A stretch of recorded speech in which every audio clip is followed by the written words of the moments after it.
of the night. There could be some drizzle over the high ground in the west, and in the east we could see some clear spells developing, allowing for a slightly cooler start. But elsewhere it's likely to be a very mild start to the weekend, particularly in northern areas of Scotland. However, here it will be quite a windy and wet day throughout Saturday. We'll see the rain really start to persist into the afternoon. Further south, still staying largely dry but cloudy, and I think it will be a windier day than today out there tomorrow. And temperatures again around 11 or 12 degrees, so on the milder side of things for this time of year. In the far north of Scotland through Sunday, the rain will continue. It turns particularly heavy from Saturday night and will persist all the way through Sunday into Monday as well. So there is an amber warning in force. We could see as much as 200 millimetres of rain, which does bring a risk of landslides. That rain will sink southwards through Monday, and that will allow some cooler air to arrive from the north. Looks like things are heating up. Boxed boilers, sponsors of weather on GB News. Your weekend starts here with Friday Night Live with me, Mark Dolan, 8 till 9 on GB News. Big stories, big guests and big laughs as we get you ready for a cracking weekend. That's Friday Night Live with Mark Dolan. Fridays 8 till 9 on GB News. Bring your own drinks. The admission's free. Wake up to the headlines with Headliners every morning at 5 a.m. We treat you to the day's biggest stories before anyone else, 7 days a week. You can catch up on everything you need to know before you've even had your kippers. Headliners every morning at 5 a.m, only on GB News, the People's Channel, Britain's news channel. In the GB Newsroom, we bring you the news as it happens. With our team of dedicated journalists across the UK, we're ready to give you accurate reporting every day.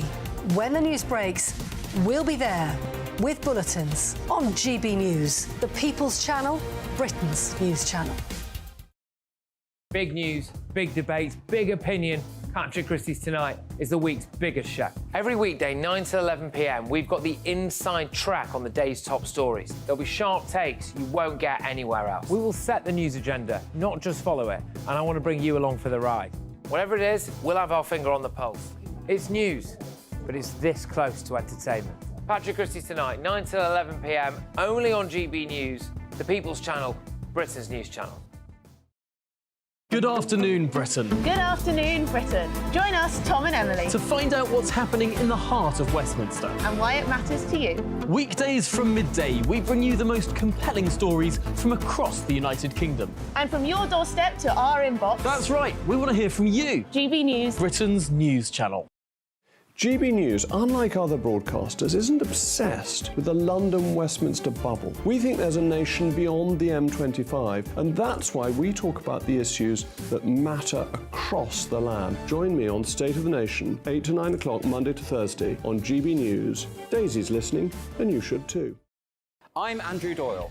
Join me at 7 o'clock every Sunday night for Free Speech Nation, the show where I tackle the week's biggest stories in politics and current affairs with the help of my 2 comedian panellists and a variety of special guests. Free Speech Nation, Sunday nights from 7 on GB News, the People's Channel, Britain's news channel.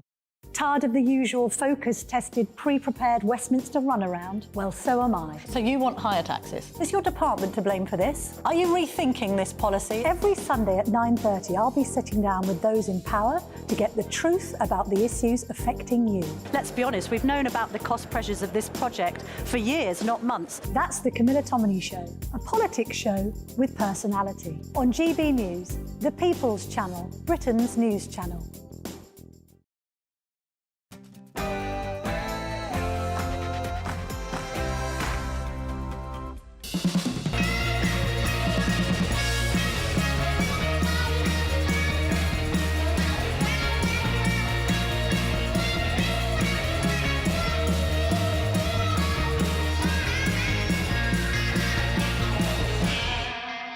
Welcome to Lee Anderson's Real World. Tonight on the show, we've got former Conservative MP, author and priest Jonathan Aitken.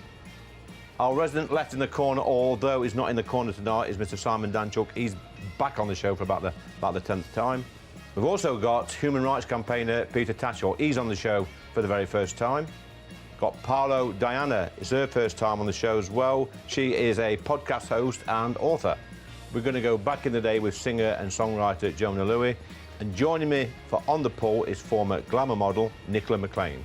But first, let's get the latest news headlines.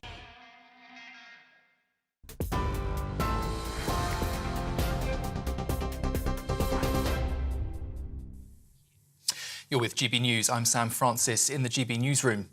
The headlines at 7. Prince Harry has said it's a great day for truth and accountability. That's as he was awarded more than £140,000 in damages over phone hacking claims against a tabloid newspaper group.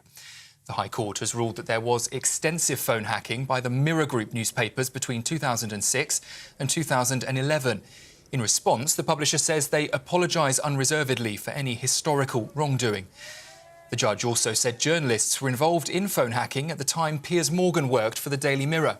But the former editor claims he has never hacked a phone or told anyone else to hack a phone. As for him saying this is a good day for truth, the Duke has been repeatedly exposed in recent years as someone who wouldn't know the truth if it slapped him around his California tanned face. He demands accountability for the press, but refuses to accept any for himself for smearing the royal family, his own family, as a bunch of callous racists without producing a shred of proof to support those disgraceful claims. 1 million homes here in the UK could face significant council tax rises as more local authorities face serious gaps in their funding. Bradford, Cheshire and Middlesbrough councils have all announced that they're at risk of effective bankruptcy. It comes as a group of 6 Labour mayors called for more emergency funding. They say the government's plan to give £64 billion to councils over the next year won't cover rising costs or demand. Rishi Sunak has said that he's put record funding into local areas like Middlesbrough over the past year. On average, councils are having about 10% more money to spend this year than they had the year before. Actually, Middlesbrough Council has even more than that, more than the national average. And unfortunately, this is just another example of a Labour-run council that's doing a bad job for its residents, it's mismanaging its finances. And actually, that's an example of what you get when Labour are in charge. And police have said that there's no evidence of third-party involvement after a body was found in a river during their search for a missing mother of 3. Gaynor Lord went missing in Norwich last Friday. They say that the body hasn't been formally identified, but her family have been informed. The police force say that they remain open-minded about the circumstances of her disappearance and will pursue all lines of inquiry. This is GB News. We're across the UK on your TV, in your car, digital radio and on your smart speaker. Now, though, back to Lee Anderson.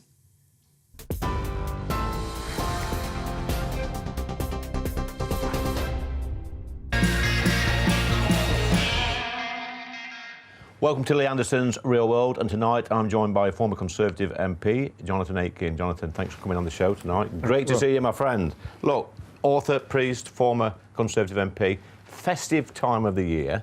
Please explain to me how important the nativity plays are that we're going to see throughout the schools in this country at this particular time.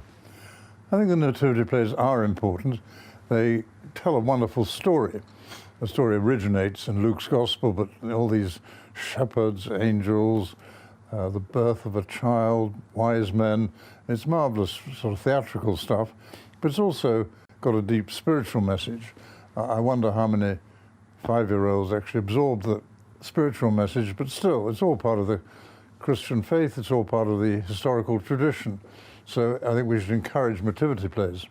Please tell me, Jonathan, how you get the faith, because I haven't got the faith. I class myself as an atheist. I would love to have the faith.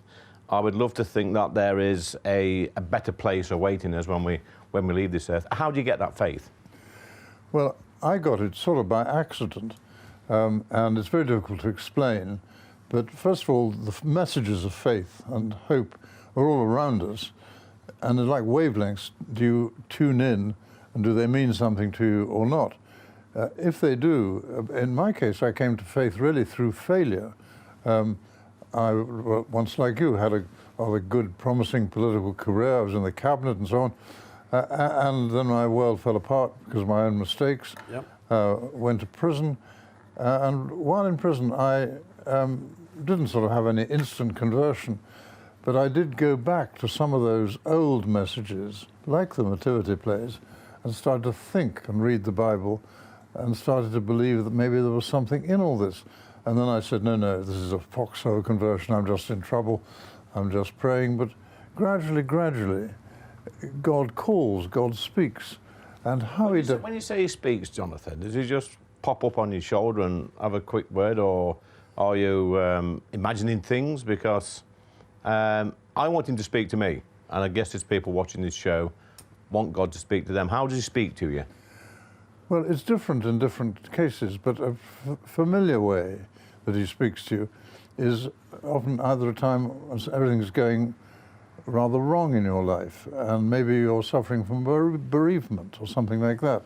And God is a God of compassion, and he often speaks in moments when we need compassion. And now, how does he speak? Perfectly good question, which there isn't. Does he speak English? Well, I think he talks in the language we understand, which may not be necessarily through linguistics. It may be through feelings. It may be through emotions. But I mean, the most astonishing time God ever spoke to me, long after I'd come out of prison, I was quite successful again as an author and all kinds of things. And suddenly I started to hear this whisper in my ear, I want you to be an ordained priest.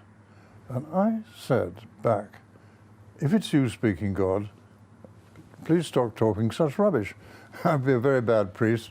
And then he nagged away through sort of murmurs and then changed it and said, actually, I wanted you to be a prison chaplain. Now, that actually made me wake up because... But you know, most people, or not most people, Jonathan, I'm going to be fair here, a lot of people listening to this would say that if you're hearing things in your voices in your head, then probably should go and see somebody. Well, they're talking rubbish because there are different kinds of voices. I mean, we all have the voices of love, for example. Why shouldn't we hear the voices of a spiritual murmur? And it's not quite similar. I mean, I wasn't sort of on the telephone to God. But I heard things sort of saying, mysterious murmurs saying, I want you to preach. I said, rubbish. Then I heard murmurs, it's sort of in the heart saying, I actually think you should be a priest. Is it God, though, or is it just your conscience? Well, or is it the same thing? Well, I think, it's a very good question. Who put conscience into us? Nobody can answer that question. True. And maybe it's God. And there are all kinds of ways the voice of God is heard. I'm actually amazed now to be a prison chaplain wearing a dog collar. Incredible. I can't tell you how much of a surprise that is to me. It's poacher turned gamekeeper sort of thing, isn't it? If I can say that. Jesus Christ, if he was roaming the planet today and he was standing for election, would he be in the Tory party or the Labour Party? Neither. He was clever enough when he was around to avoid political questions rather skillfully. He was asked once a complicated question about taxation, shown a coin and asked a question about tax. And he replied, famous words from the Gospels, render unto Caesar the things that are Caesar's, render unto God the things that are God's. Meaning he wasn't going to get into the business of politics or taxation. What does that mean? Well, you can perfectly well have a view without having a vote or a political voice. His calling was a higher calling than the tradecraft of politics, so he wasn't going to have anything to do with it, and rightly so. So you think he'd keep firmly away from politics? Yes. And what about the when he cleared the moneylenders out of the house of God? What was all that about? Well, of course. Because let's be honest, the church are pretty quick now on a Sunday at putting that tray out and taking in thousands of pounds every Sunday.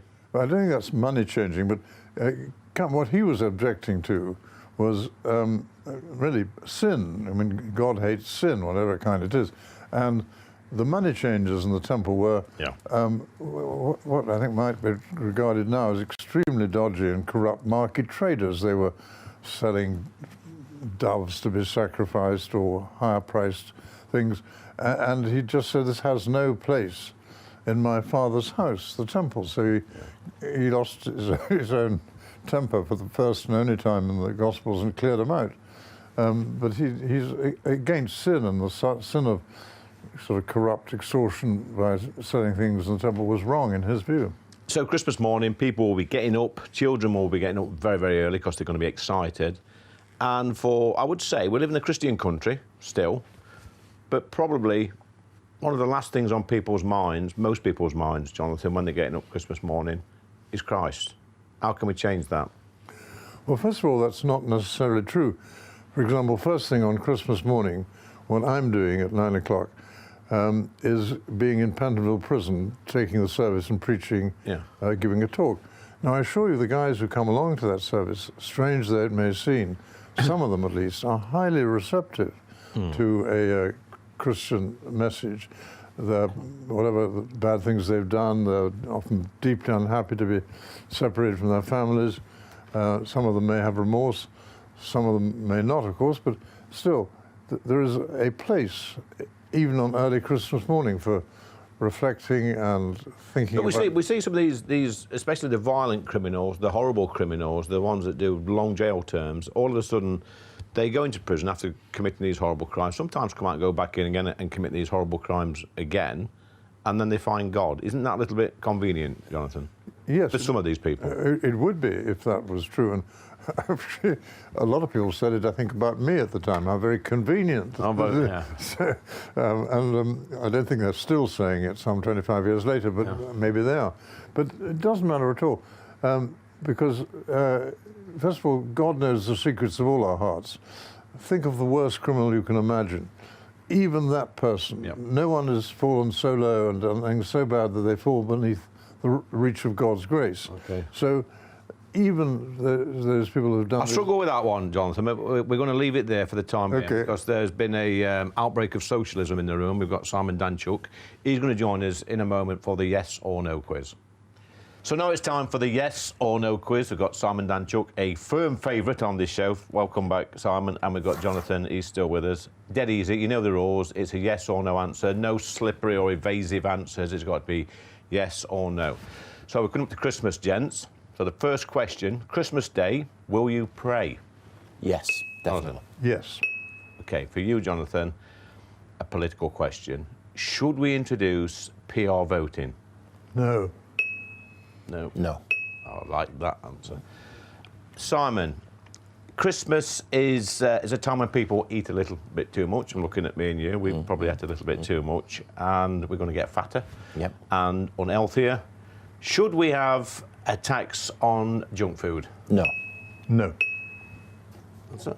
And number 4, Jonathan, have you been a good little boy this year? Tried.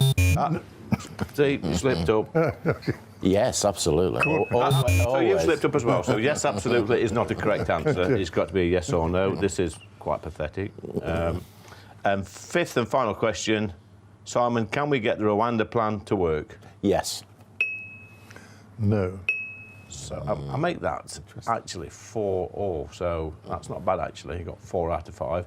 Well, I say it's not bad, it's actually not very good at all, because I mean the quiz is dead easy, it's yes or no. Yes. There's no right or wrong answers, so it's yeah. So do you want to go back on one, Jonathan? One of the questions? Well, I guess as a vicar I better go to question 1 and say Christmas Day, wonderful day for anybody who's got a faith, to thank God for coming to this world, and to say a few prayers for those you love, those who are in trouble, those who are in need. I will do that happily and joyfully. Will you pray for me? Yes. Will you pray for Simon? Yes. Simon. Thank you. Well, I'll come back on number 5. The Rwanda plan has to be made to work. I mean, your government has to get it through and make it happen, you know. So we've seen this week in the House of Commons, the vote actually went through for the new bill.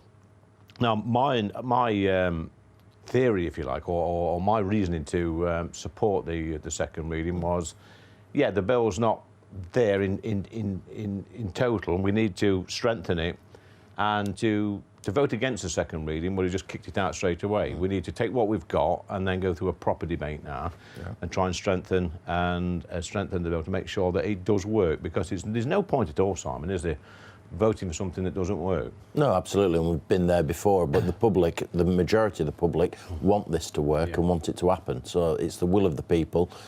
Parliament has sovereignty. You've got to make it happen, I think. Is it an unchristian thing, Jonathan, to send people to Rwanda? No, I don't think it's unchristian. But if I'd been still in the House of Commons, I'd have had exactly the same attitude as you just voiced. I'd have voted for second reading. I'd have tried to improve it.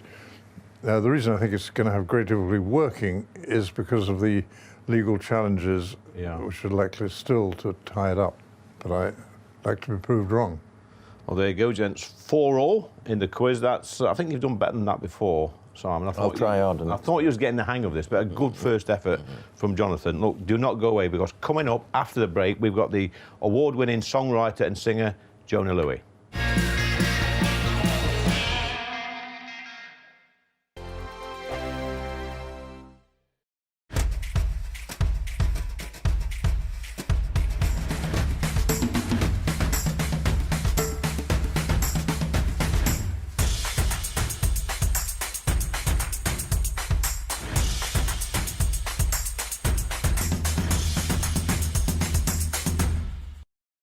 I think the most exciting bit for me is talking to people. People who I think are ignored often by the major news channels.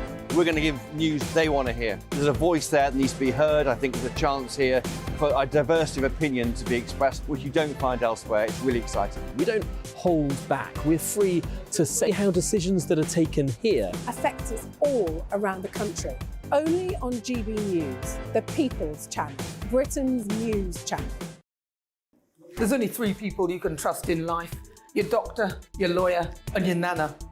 I'm not sure. So join me, Nana Aquare, at 3 p.m. every Saturday and Sunday, where we discuss the biggest topics of the weekend. Be ready for battle. Could you be quiet? What is this? It's my new teeth. It's your new teeth. I don't bite. Well, not without a good reason. Always honest, always fun. Every weekend at 3 p.m. on GB News, the People's Channel, Britain's news channel.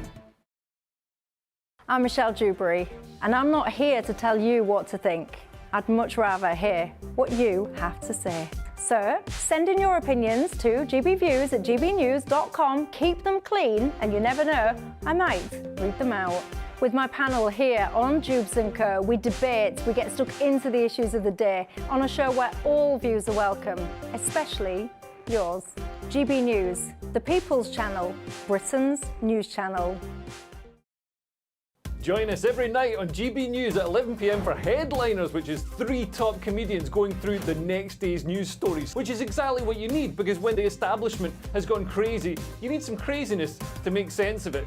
Headliners. You don't have to bother reading the newspaper. We've got it covered for you. Every night at 11 p.m. and repeated every morning at 5 a.m. We won't send you to sleep like some of the other paper review shows out there. So join us 11 p.m. every night on GB News, the People's Channel, Britain's news channel.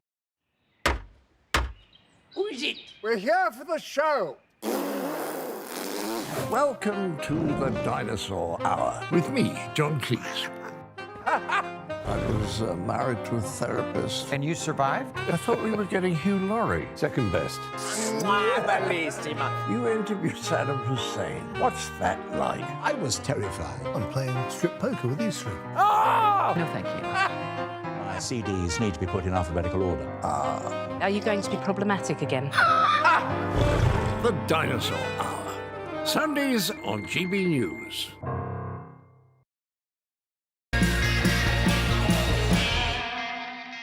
Welcome back to Lee Anderson's Real World. We've got a bit of a legend in the building today, Jonah Louie. You wrote a song, Jonah, back in the day, which is still played today. Was it 40-odd years ago?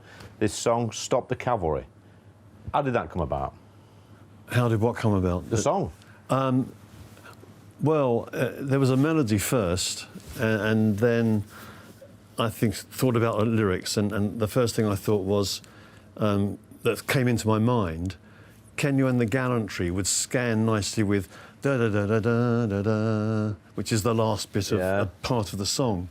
So I had Can You and the Gallantry, so that was my starting point. And then I changed it to Can You Stop the Cavalry? Okay. And then that led to thoughts about the Crimean War, because people, you know, were on the cavalry charging. Yep. And they charged to their deaths. They did. So I thought, oh my God, that was terrible. Was you like astounded at the success of the record? Oh yeah, I'm always astounded if it's successful. Right. But we always hope it's successful. And if it actually becomes successful, you think, crikey. And how many copies do you think it sold around the world? under what banner? Under vinyl or? Well, that's a good point, actually, vinyl, because it was probably a 7-inch single. Well, it virtually sold 1,045 RPMs in this country. Yeah. And about 600,000 in France, and in various other countries, you know, in terms of hundreds of thousands. Never really released in America. But, of course, you've got streaming now and all the different ways of computing these things. I suppose a good pension fund for you. Well, luckily something's coming in, because I don't have a pension. So the melody is very upbeat, I think. It's an upbeat melody. It's nice, it's Christmassy, but the story is incredibly sad. How do you get those two to work together? Yeah, I mean, you know, I suppose that the sadness comes about because you've got, you know, this poor guy in the trenches fighting his guts out, and he's you know, cold and hungry, and he's not at home in front of the coal fire on Christmas Day having Christmas dinner. Yeah. And it's a terrible situation to be in. But the one ray of hope is that, you know, if he gets out of this mess and gets home and there's peace, he will decide to stand for the President of the United States of the world. And if he wins the election, he will stop the cavalry, because he's fed up of all these people with chivalrous cavalry notions of going to war, honour, you know, and all the rest of it. So what motivates? So although it's sad, there's a kind of a... Yeah, I get that. There's a message there. There's hope. There's hope there. So what motivated you personally to write this song? Well, it was an accident in terms of the lyric, because it just was step by step. Can You End the Gallantry led to those lyrics. It was, and apart from that, it was just a melody on a piano. Okay. You know. So, I mean, it's a song that's every time it comes on the radio in the car, we all hum it, we all sing it if we can remember the words. But it reminds you of what time of year it is, because it is played normally at Christmas. But you wrote another really famous song, something about You'll Always Find Me in the Kitchen at parties. And I think that came out when I was at school. And what inspired you to write that? Because there always is that person that's in the kitchen at parties, isn't there? Yeah, the idea behind that really is that, you know, you go into the kitchen to get some more wine or to have a natter in the kitchen. There's all the people in the party. Yeah. And then you go back out to the dining room and where you're going to have a dance and try again to meet someone. So I guess I mean some people might just hang around the kitchen because they're not comfortable in the party. Exactly. You want to be there and be seen, but not actually in the party dancing and getting drunk and all that stuff. And the idea of You'll Always Find Me in the Kitchen at parties is that you're a bit of a loser. You know, you're not getting the woman. Getting the woman. You know, or the man. Or the men in terms. But now that it's legal, you can do that with men too, can't you? Yes, well you can. Yeah, that's been a long time actually. Musical heroes, Jonah. Who, when you was a kid growing up, there must have been somebody who made you learn music and sing and write songs. Who was it? Top four: Elvis Presley, Fats Domino, Little Richard, and Chuck Berry. Well, listen. I mean, they're four of my favourites. I mean, I couldn't swap any of them. I'd like to see Jerry Lee Lewis in there somewhere. Yeah, sure. Roy Orbison. Yeah, great singer. Everly Brothers. Oh, they were brilliant. Oh, but Bird Dog and I mean, Wake great Up Little Susie. Harmonies, because see the Beatles, and you'll know. And great harmonies, and you can't help but love the Beatles and the Stones. You know, don't get me wrong. But the Beatles would have copied Chuck Berry. They copied the Everly Brothers, Roy Orbison, and mixed it all together. Before Elvis, there was nothing. John Lennon said. He did say that, and I think Elvis was actually one of my favourites. He was the one. He didn't write songs. He wasn't particularly good on a guitar. He could play guitar, but he could take any song and own it. He started it. He was out front. He was the first one to be a punk, if you like. You know, he was a rebel. He was a rebel, wasn't he? I suppose more of a rebel than the Sex Pistols in the 70s. Yeah, ironically, 21 years afterwards, the Sex Pistols arrived. Yeah. And they booed when they heard that Elvis Presley had died. And then sniffing glue guy, Mark Perry, got up on stage and said, "Hey guys, you got it wrong. He was one of us." He was just 20 years earlier. Now, I mean, you talk about the Sex Pistols, that's sort of not my era. I was probably about 13 when the Sex Pistols come out in the late 70s. And then there was the film, The Great Rock and Roll Swindle. And it was a swindle, weren't it? It was. Bambi or something? Who Killed Bambi? Yeah. And there was I think the worst thing the BBC did was, I don't know if it was worse or not, but they banned the song that the Sex Pistols wrote. I think it was Was it God Save the Queen? Almost did them a favour. It did, yeah. So increased the notoriety, didn't it? So present day, Jonah, you're a music man. What are you doing with your life musically at the moment? Well, I've been working in the studio for some years as a hobby, really. Yeah. And I've got enough for an album, and it's coming out in the end of January, I think it is. I had to ask the people, so that's coming out, and so that's what I'm doing. So how do people get hold of that album? Because it's all different now, isn't it? You don't go into a record shop anymore. Absolutely. It's totally different. I don't understand the business at all. Yeah. You have to ask them how it works. So when we were kids, we used to go in the record shop on a weekend, on a Saturday morning maybe. Yeah. And just rifle through all the Wasn't it great? LPs and the singles, and then see one, save up for it, go and buy it. But now they've all now gone. it's sort of Spotify, I suppose. What's all that about? You dial it up so much easier and quicker than putting it on the turntable. Yep. So it's advantages and disadvantages. It is. Look, I mean, this is absolutely brilliant, mate. That song, that Christmas song, it's probably been listened to by millions and millions of people around the world. It's I will definitely listen to it in a slightly different light now next time it comes on my radio. But it's been great to meet you. Thanks. Nice to speak to you. Look, do not go away. Coming up next, we've got Simon Danchuk, we've got Paula Diana, and we've got Peter Tatchell. They're going to have a good debate on the trans issue.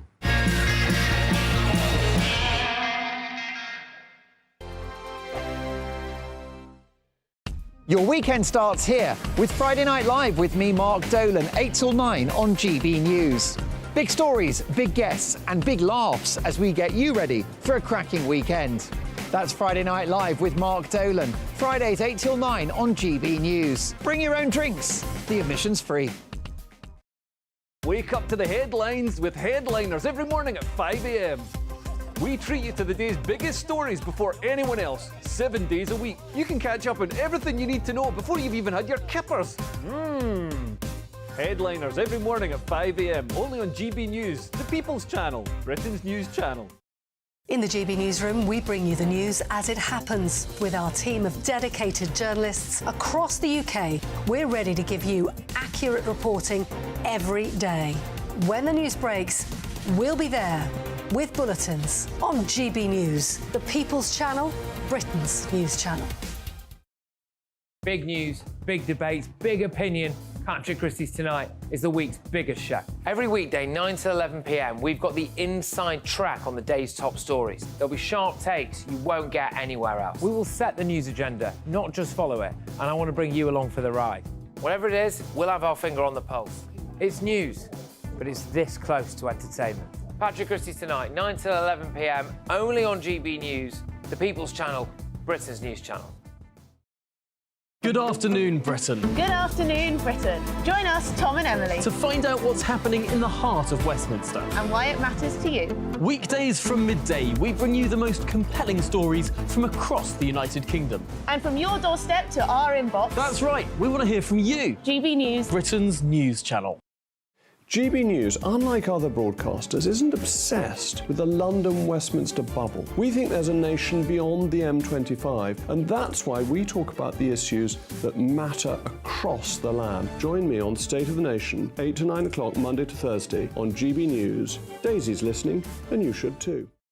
I'm Andrew Doyle. Join me at 7 o'clock every Sunday night for Free Speech Nation, the show where I tackle the week's biggest stories in politics and current affairs with the help of my two comedian panellists and a variety of special guests. Free Speech Nation, Sunday nights from 7 on GB News, the People's Channel, Britain's news channel.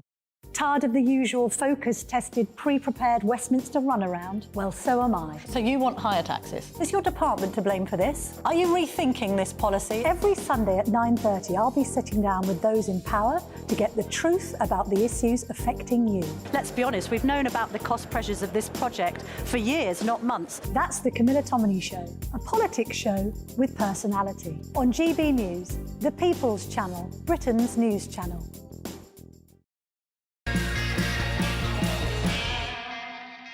Joining me now for the roundtable discussion is human rights activist Peter Tatchell. We've got Simon Danchuk, who's back on the show again. We've also got Paula Diana, who's a podcaster and author. Welcome to the show, for the very first time. Look, I'll go to you first, Peter. We saw earlier this week a colleague of mine, Rachel McLean, made a comment about a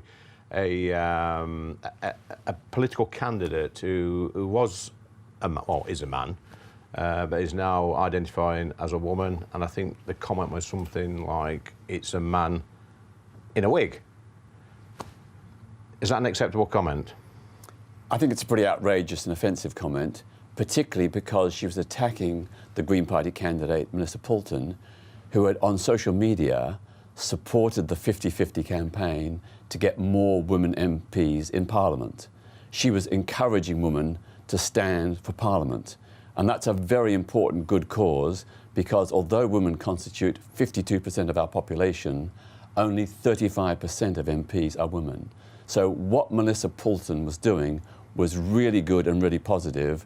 And I think to make that cheap jibe by Rachel McLean against her because of who she is and the way she looks, I think that was really offensive and uncalled for. Paula, is it a cheap jibe, or is there some merit in what Rachel I'm afraid I disagree completely with what Peter says, because we all know that men who identify as women, because I don't use gendered language at all, well, these men are actually stealing the seats from other women. In 2023 in the United States, the best female cyclist is a man. The best female runner is a man. The best female swimmer is a man. And the woman of the year? A man. Tampax, Nike, Maybelline, they all used men to promote female products. But why, Paula? It is a women's rights problem. So this man, who is now, I drew something for you to explain why gender is a problem for women's rights.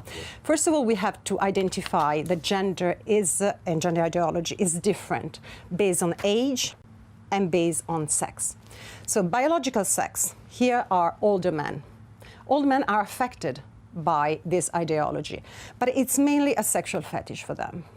They're called AGP because they're affected by autogynephilia. While old women, you can all see here, they're not affected at all.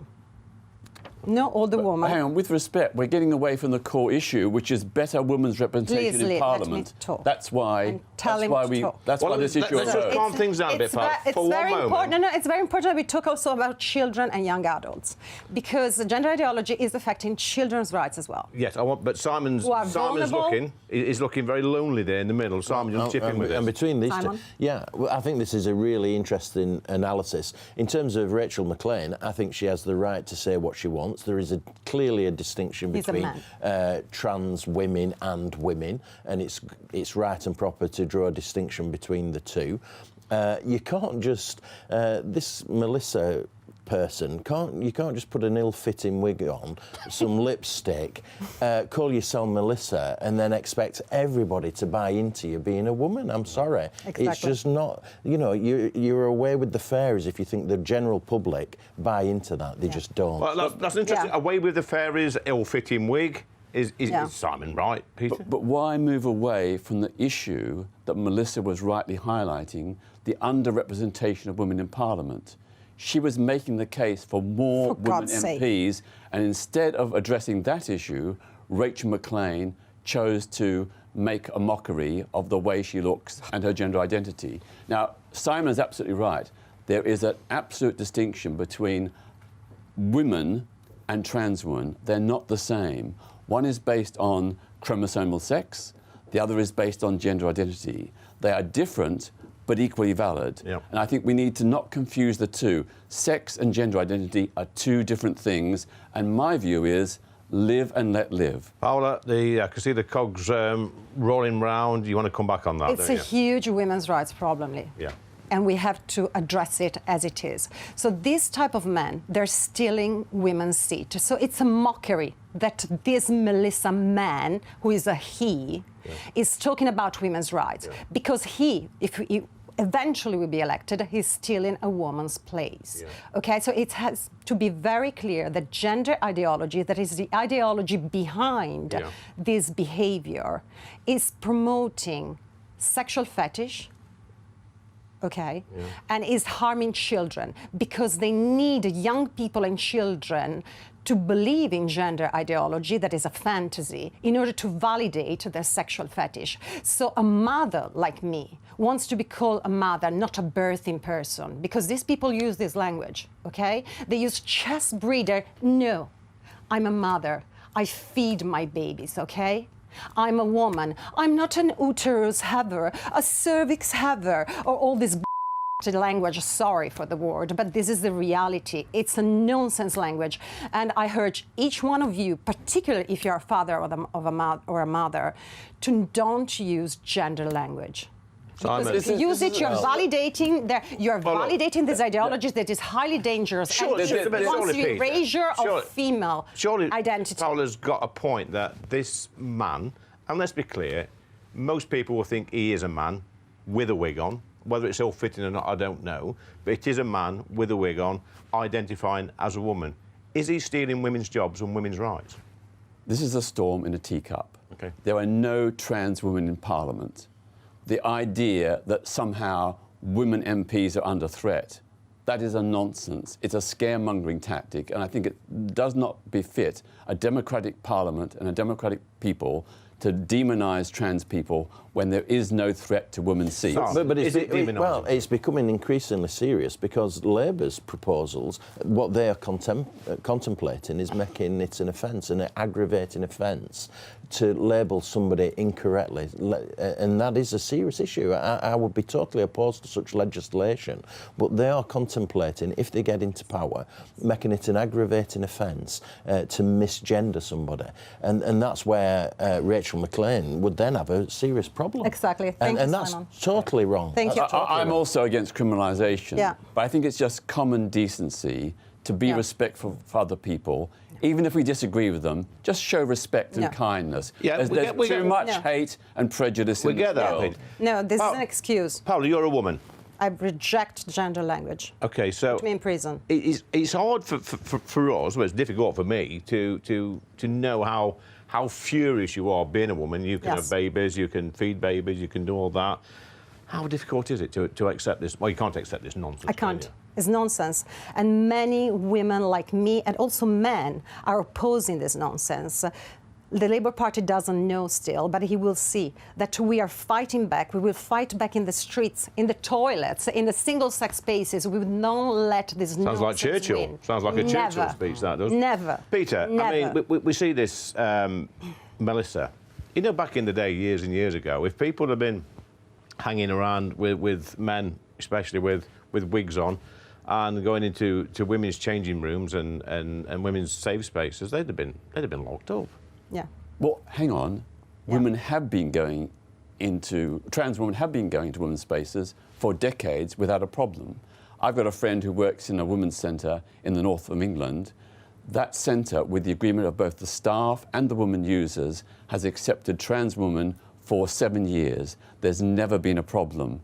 To do this, to demonise people, you think of someone great like Jan Morris, the great trans explorer, journalist and so on, to insult her in this way, and the memory of so many other trans women who've done amazing, wonderful things, I think it's just wrong, and it's not compatible with a kind, generous, compassionate society. There's a firm shake of the head here, Paula. Yes, this is an excuse. This is a way to silence women. They used to burn us to the stake. Now they try to cancel us on social media. They try to silence us using this be kind tactic. You know what, Lee? I'm very kind and I'm very compassionate. And that's why I care for these children who are castrated. I care for these children who have their breasts mutilated, okay? Healthy breast. And they're sterilized in the name of an ideology that never affected children and young adults ever in history. When they tell you that there were many trans people in history, they're lying to you. You know what was affecting this, who was affecting this ideology? Only few old men. And they were called transvestites.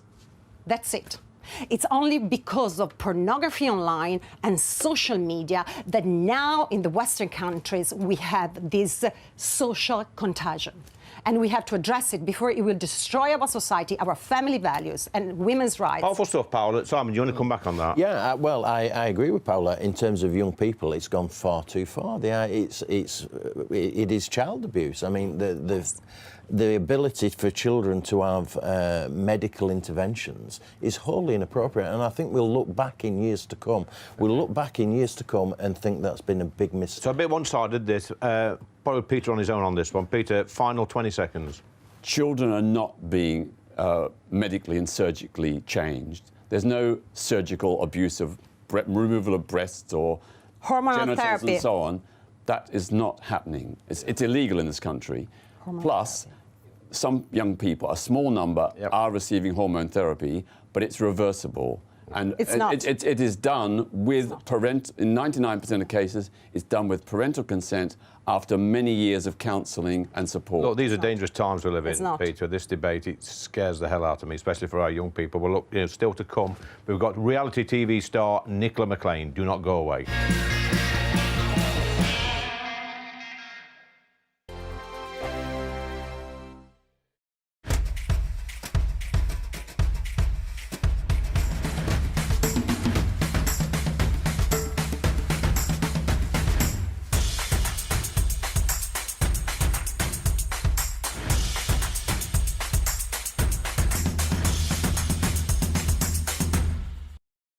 I think the most exciting bit for me is talking to people. People who I think are ignored often by the major news channels. We're going to give news they want to hear. There's a voice there that needs to be heard. I think there's a chance here for a diversity of opinion to be expressed, which you don't find elsewhere. It's really exciting. We don't hold back. We're free to say how decisions that are taken here affect us all around the country. Only on GB News, the People's Channel, Britain's news channel. There's only 3 people you can trust in life. Your doctor, your lawyer and your nana. I'm not sure. So join me, Nana Aquare, at 3 p.m. every Saturday and Sunday, where we discuss the biggest topics of the weekend. Be ready for battle. Could you be quiet? What is this? It's my new teeth. It's your new teeth. I don't bite. Well, not without a good reason. Always honest, always fun. Every weekend at 3 p.m. on GB News, the People's Channel, Britain's news channel. I'm Michelle Dewberry, and I'm not here to tell you what to think. I'd much rather hear what you have to say. So send in your opinions to gbviews@gbnews.com. Keep them clean, and you never know, I might read them out. With my panel here on Jubes & Co, we debate, we get stuck into the issues of the day on a show where all views are welcome, especially yours. GB News, the People's Channel, Britain's news channel. Join us every night on GB News at 11 p.m. for Headliners, which is 3 top comedians going through the next day's news stories, which is exactly what you need, because when the establishment has gone crazy, you need some craziness to make sense of it. Headliners. You don't have to bother reading the newspaper. We've got it covered for you. Every night at 11 p.m. and repeated every morning at 5 a.m. We won't send you to sleep like some of the other paper review shows out there. So join us 11 p.m. every night on GB News. The People's Channel, Britain's news channel. Who is it? We're here for the show. Welcome to the Dinosaur Hour with me, John Cleese. I was married to a therapist. And you survived? I thought we were getting Hugh Laurie. Second best.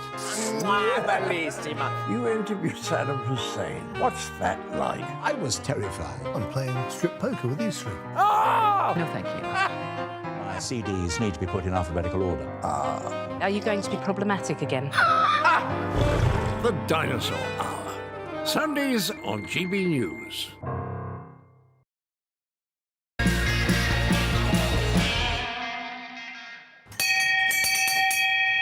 There's the bell, Nicola. That's Last Doors of the Bar. Delighted to be joined by Nicola McLean, former glamour model, TV celebrity.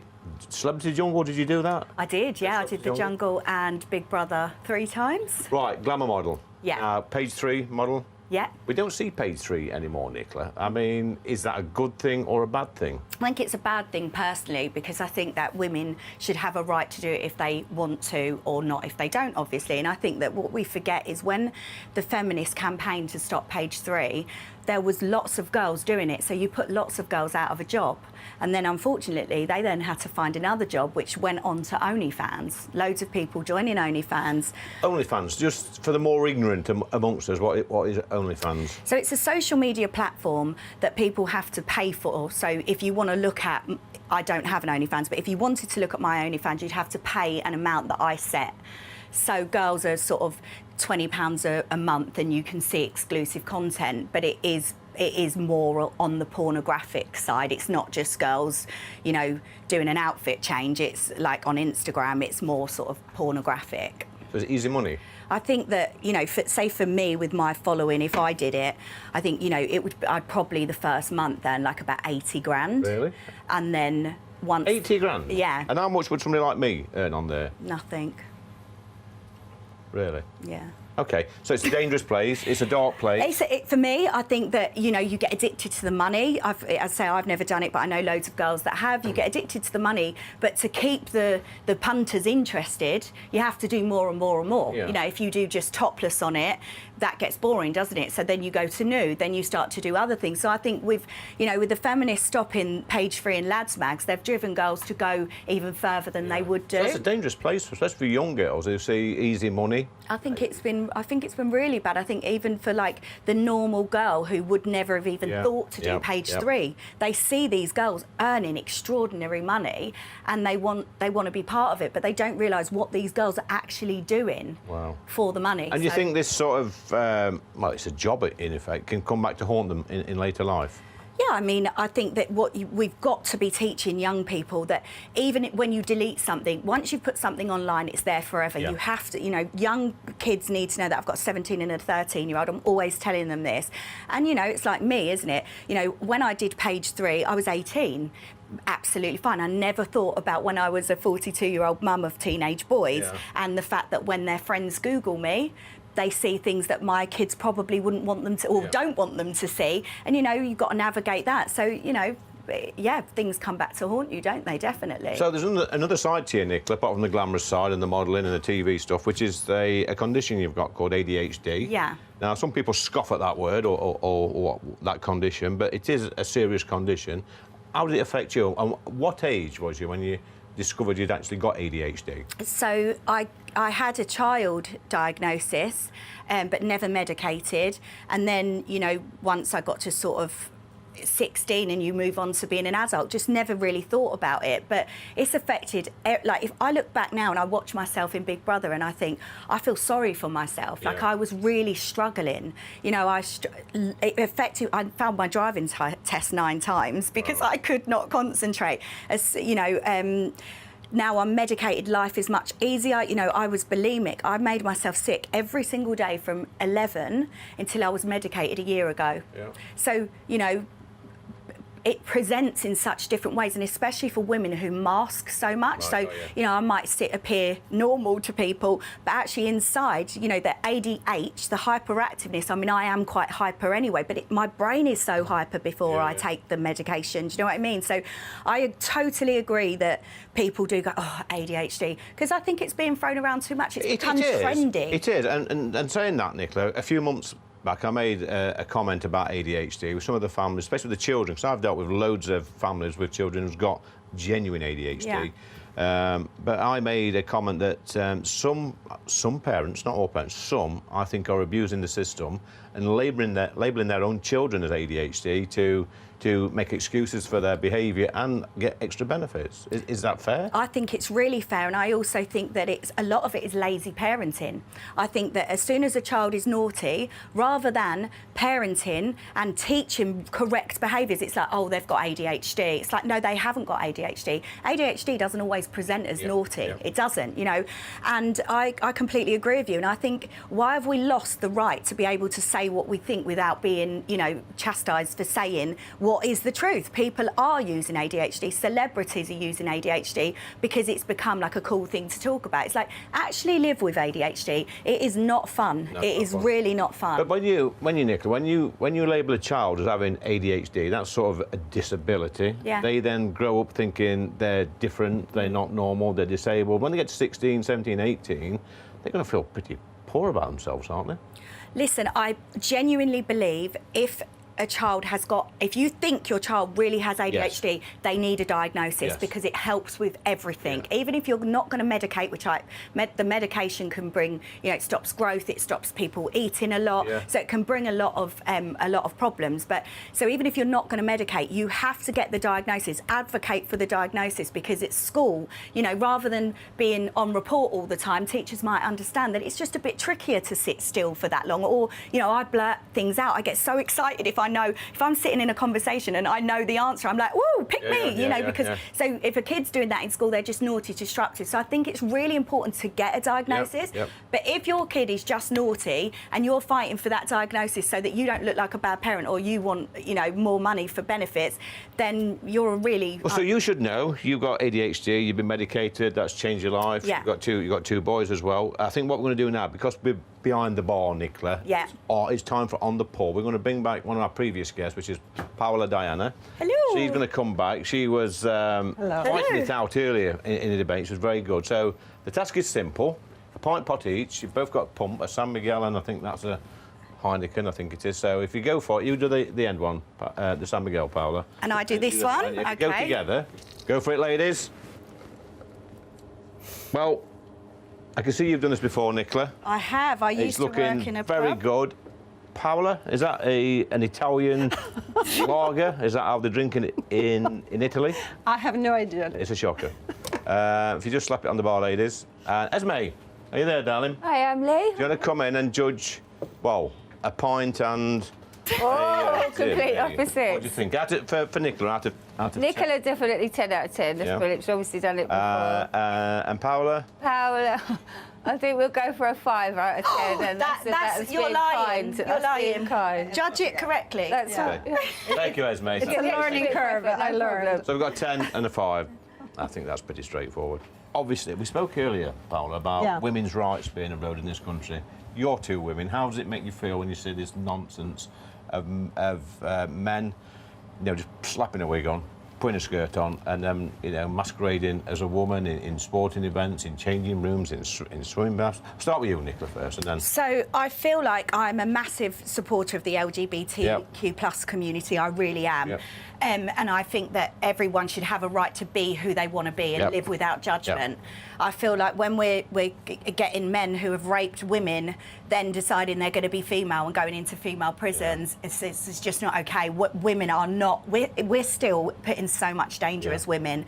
I feel like I don't want to go in a changing room with a man. I don't want to. You know, I want to be able to change and feel comfortable and not feel like I'm living, you know, with anxiety about what could happen. So, yeah, it's tricky. Women, if you are past a certain age when you transition, you shouldn't be in sporting events because the testosterone for men and women is different. So you're at a disadvantage, and that isn't me slamming people for doing. Paola, you've got quite a strong opinion on this, haven't you? Absolutely. Well, you see, she agrees with me at the end. You can't change sex. Gender ideology, you know what it is, Lee. What is it? It is a deeply misogynistic and homophobic, illiberal, retrograde movement. It's a male supremacy movement. Well, don't sit on the fence, Paola. Just get it out there. I'm listening.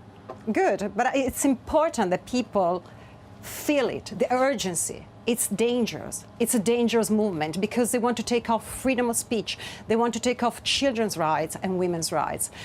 And they won't win because this is a democracy. We want to be free to say that a man with a wig is a man with a wig. I don't want anyone to tell me how I should talk. But there's nothing wrong with that man living his life as a woman, but he's not a woman. It's not, but the ideology behind that is harming women. And we don't want this type of pervs who are clearly pornography addicted in Parliament to make laws for us, women. We are already underrepresented. we need more women, not men with a wig. There you go. We need more women, not men with a wig. Listen, thank you, Nicola. It's been lovely to meet you. Thank you. Paola, thank you again. Thank you, Liv. Look, next week we're in Ashfield, which is my neck of the woods. We're filming there for the Christmas show. So please join us next week on GB News, next Friday at 7 p.m. But coming up now, we've got Mark Dolan with Friday Night Live. That warm feeling inside from Boxed Boilers, sponsors of weather on GB News. Hello, welcome to your latest GB News weather update from the Met Office. This weekend will be a cloudy and fairly mild one for many of us, and there will be a lot of dry weather around. However, there is an amber rain warning in force for parts of northwest Scotland through much of Saturday and Sunday. That's because we'll see this string of weather fronts bringing some quite relentless rain throughout the weekend. And we'll see some of that rain throughout Friday night. It'll generally be lighter than it is going to become over the weekend, but it'll still be fairly patchy and persistent. Further south, it should stay dry through much of the night. There could be some drizzle over the high ground in the west, and in the east we could see some clear spells developing, allowing for a slightly cooler start. But elsewhere, it's likely to be a very mild start to the weekend, particularly in northern areas of Scotland. However, here it will be quite a windy and wet day throughout Saturday. We'll see the rain really start to persist into the afternoon. Further south, still staying largely dry but cloudy, and I think it will be a windier day than today out there tomorrow. And temperatures again around 11 or 12 degrees, so on the milder side of things for this time of year. In the far north of Scotland through Sunday, the rain will continue. It turns particularly heavy from Saturday night and will persist all the way through Sunday into Monday as well. So there is an amber warning in force. We could see as much as 200 millimetres of rain, which does bring a risk of landslides. That rain will sink southwards through Monday, and that will allow some cooler air to arrive from the north. Looks like things are heating up. Boxed Boilers, sponsors of weather on GB News.